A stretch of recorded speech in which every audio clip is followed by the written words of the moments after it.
आपको जंगल में बुलाया है। बड़े भैया कह रहे थे कि आपके साथ अच्छे अच्छे पौधों के बीज लाएंगे वहां से।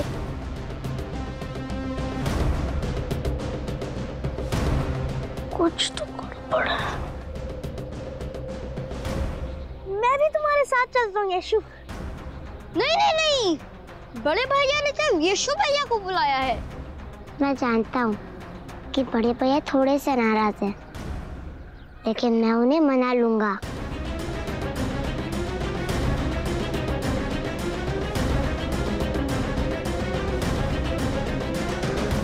गहरी सांसें लेते हुए ध्यान अपनी सांसों पर लगाओ।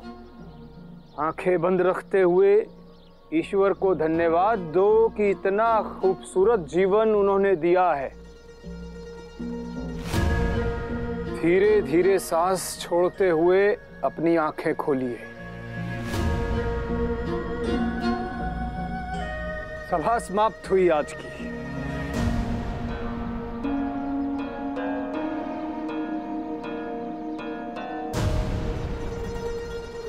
मारिया,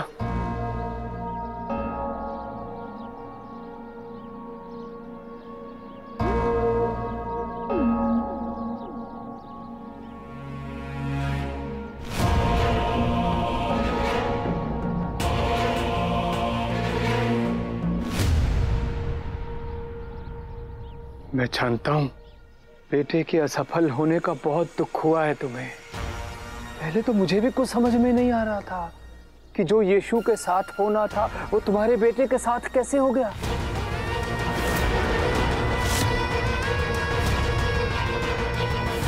फिर मैंने ईश्वर से प्रश्न किया तो उन्होंने मुझे उत्तर दिया। क्या कहा गुरुजी?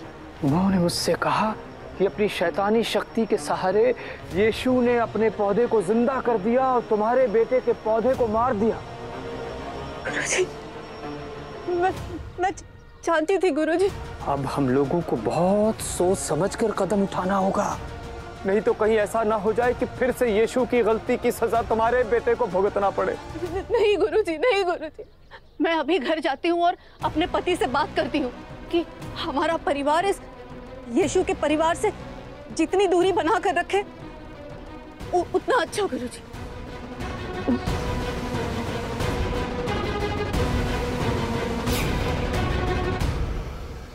बड़े भैया कहाँ हैं? बड़े भैया, बड़े भैया कहाँ हैं? बड़े भैया, बड़े भैया,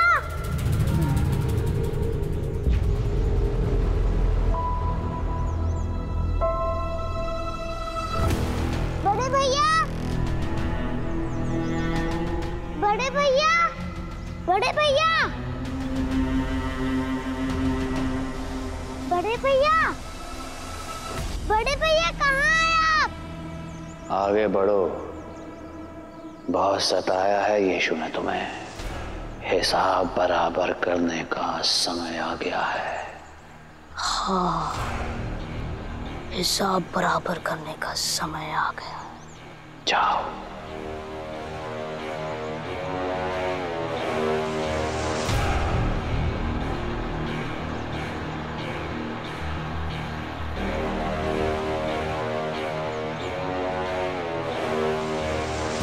इसे कहते हैं समय का फेर।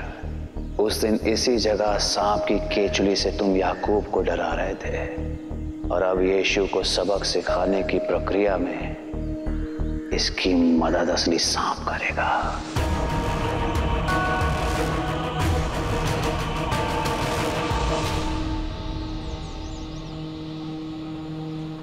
आओ।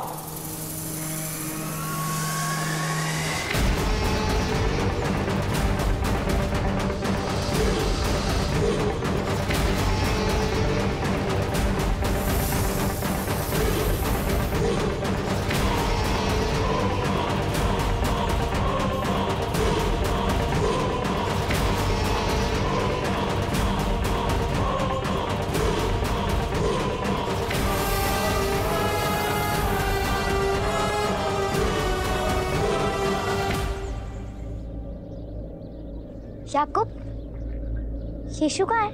घर पर नहीं मिला तो मुझे लगा तुम्हारे साथ होगा। हर्षिया भी नहीं मिली, कहीं वो दोनों हमारे बिना ही तो सैर पर नहीं चले गए ना। हर्षिया मेरी चाची के साथ मदद करवा रही है और यीशु को बड़े भैया ने अकेले बुलाया है, वहीं गया है। अकेले? पर अकेले क्यों बुलाया है? कहाँ वो दोनों? मुझे अभी यीशु के पास जाना है। चलो। नहीं, बड़े भैया ने कहा है कोई वहां नहीं जा सकता। पर क्यों छोटे? कहीं तुम हमसे कुछ छुपा तो नहीं रहे ना? देखो छोटे, जो सच है वो बता दो, वरना अगर कुछ भी गड़बड़ हुई ना तो तुम्हारे पिताजी तुम्हारी बहुत पिटाई करेंगे, समझे? वो बड़े भैया ने यीशु भैया को जंगल में अकेले इसलिए बुलाया।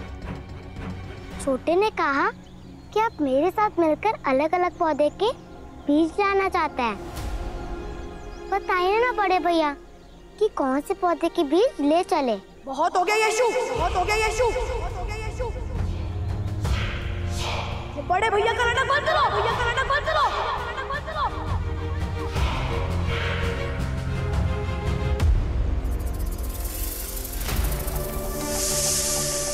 ना ना, इतना उतावला होने की जरूरत नहीं है। इंतजार करो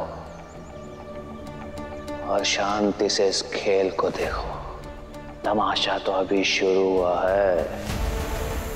इस यीशु के बड़े भैया के मन में मैंने इतना जहर भर दिया है कि अब एक भाई की तरह नहीं, एक दुश्मन की तरह बर्ताव करेगा अपने छोटे भैया से।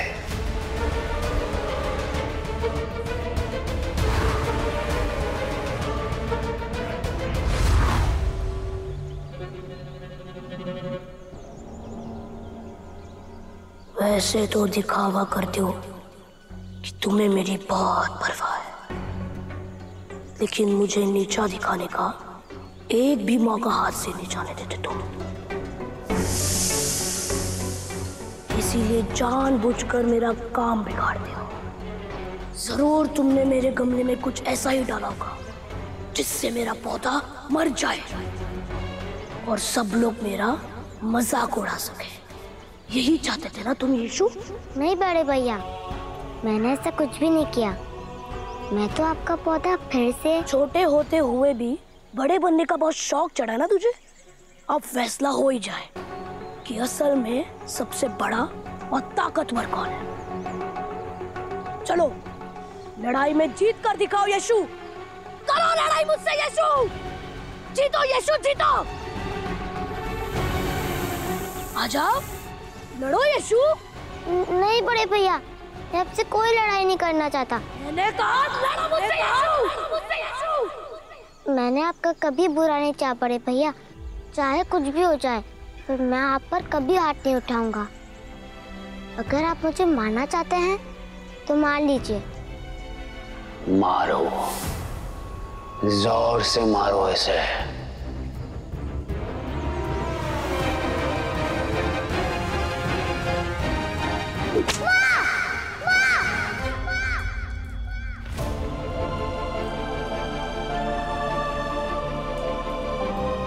यीशु,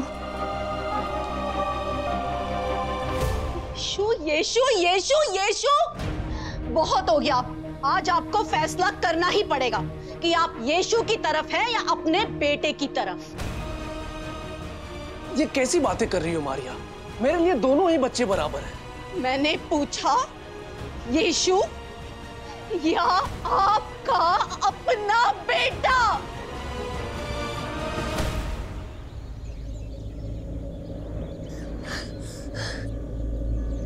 रुको मत, मारते रहो।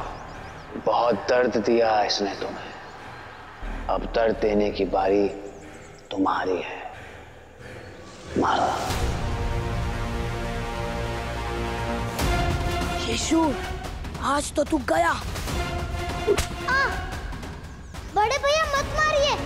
आ, आ, आ, आ, आ। कहा था ना मैंने यीशु, खून के आंसू रुलाऊंगा तुम्हें। अभी तो ये शुरुआत है यीशु, आगे आगे देखो होता है क्या। क्या कहा था तुमने? ईश्वर के होते हुए शैतान तुम्हारा कुछ नहीं बिगाड़ पाएगा। बच्चे देखते जाओ शैतान की ताकत को। मत मारे बड़े भैया। मेरे मन में आपके लिए सिर्फ प्यार है बड़े भैया। यदि मुझे मारने से आपका गुस्सा शांत होता तो मार लीजिए, लेकिन मैं आपसे कभी कभी नहीं लड़ूंगा। मत सुनो इसकी बातें, मारो और तेज मारो। यीशु,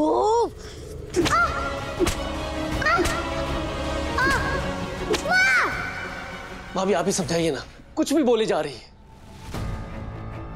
अरे ये क्या समझाएंगी? इनकी नजरों में तो यीशु कभी गलत हो ही नहीं सकता।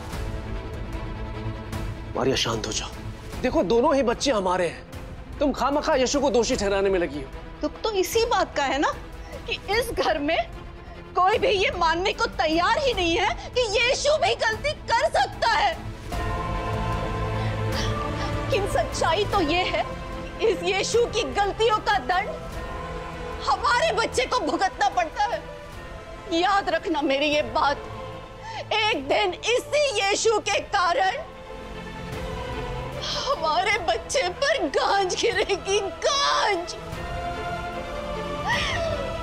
और हम कुछ नहीं कर पाएंगे, कुछ नहीं कर पाएंगे।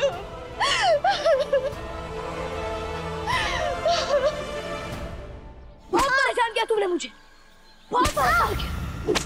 काश यीशु मुझे देख पाता तो मैं खुद इसको बताता कि कैसे ईश्वर की महायोजना को बर्बाद करने वाला हूं मैं। यीशु! यीशु! यीशु! अरे सुनो, तुम लोग मुझे छोड़कर कहाँ जा रहे हो? यीशु को ढूंढो आशा। यीशु भैया! यीशु भैया! ये कौन है? ये रवि गुरुजी है, इस गांव के मुखिया और लोगों के धर्मगुरु। अब सवाल पूछना बंद करो और चुपचाप मेरे नेतृत्व का पालन करो। प्रभु कह रहे हैं कि तुम्हारे हाथ में पैसा है तो सही, पर टिकेगा नहीं। मुझे इस समस्या से उभारिए गुरुजी। अगर तुम चाहते हो कि धन तुम्हारे हाथ में टिके तो कम से कम 1 सप्ताह तक मंदिर में रहकर ईश्वर की सेवा करनी होगी। जी गुरुजी।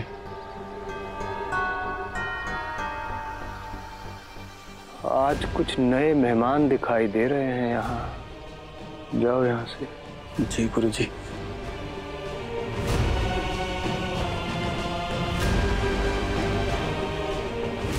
बताइए क्या समस्या लेकर आए हैं आप लोग?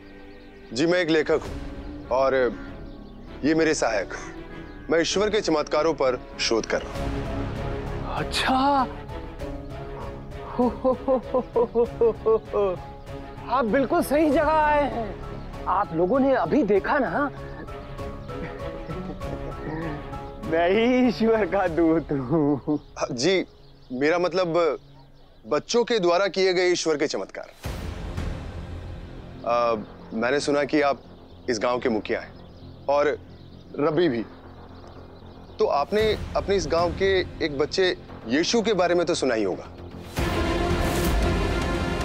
मैं आपकी राय उसके बारे में जानना चाहता हूं। अब जो रवि गुरुजी बोलेंगे वो नए सम्राट के इस चेले का सुनना बहुत जरूरी है। यीशु के बड़े भैया ने जो करना था वो उसने कर दिया। अब बारी तुम्हारी है, जाओ ऐसा घाव दो उसे कि उसका पूरा परिवार तहस नहस हो जाए। जाओ।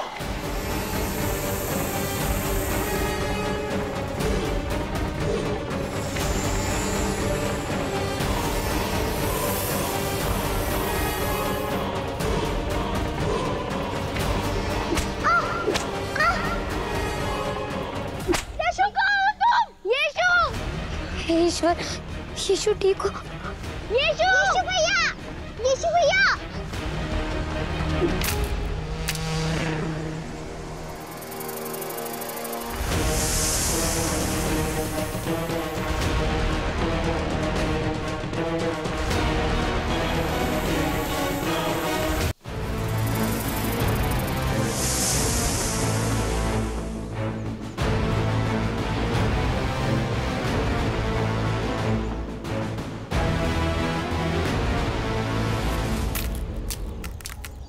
उठो यीशु, उठो, लड़ाई करो मुझसे। उठो यीशु, उठो, हरा के दिखाओ मुझे। जीतो, जीतो यीशु, जीतो। नहीं बड़े भैया, नहीं।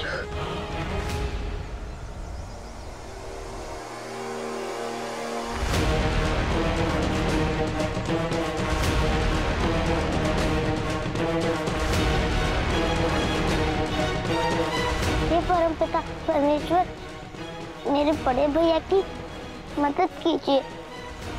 कैसे भी करके उनका गुस्सा शांत कर दीजिए। बस कुछ देर का इंतजार और फिर ये मेरा प्यारा प्यारा सांप यीशु के परिवार को तहस नहस करके रख देगा।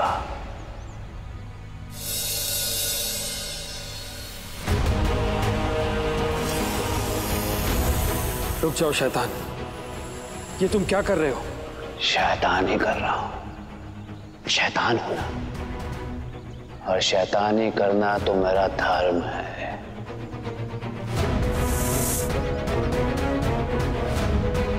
तुम्हारे उपदेश सुनने की बिल्कुल भी इच्छा नहीं है मेरी। मैं तो बस उस क्षण को संजोना चाहता हूं जब यीशु की आंखों के सामने उसका भाई मरेगा।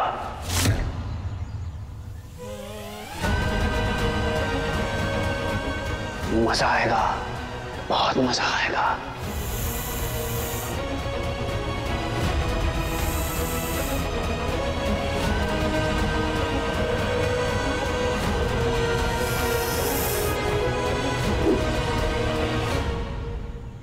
मैं तो बस उस क्षण को संजोना चाहता हूं जब यीशु की आंखों के सामने उसका भाई मरेगा।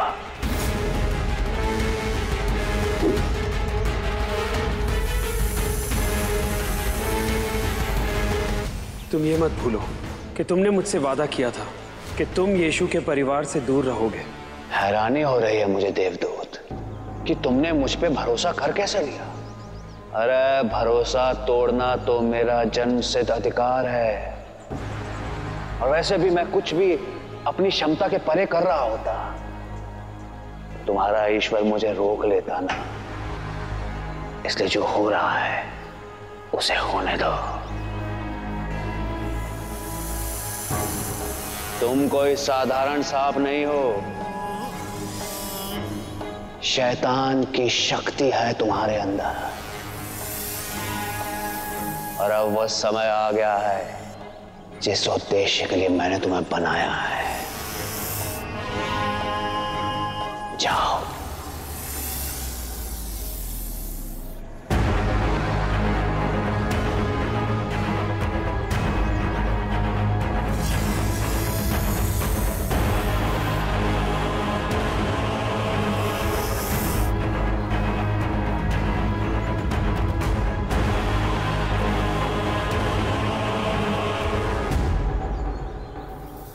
आज तो तू गया यीशु, आज तो तू गया।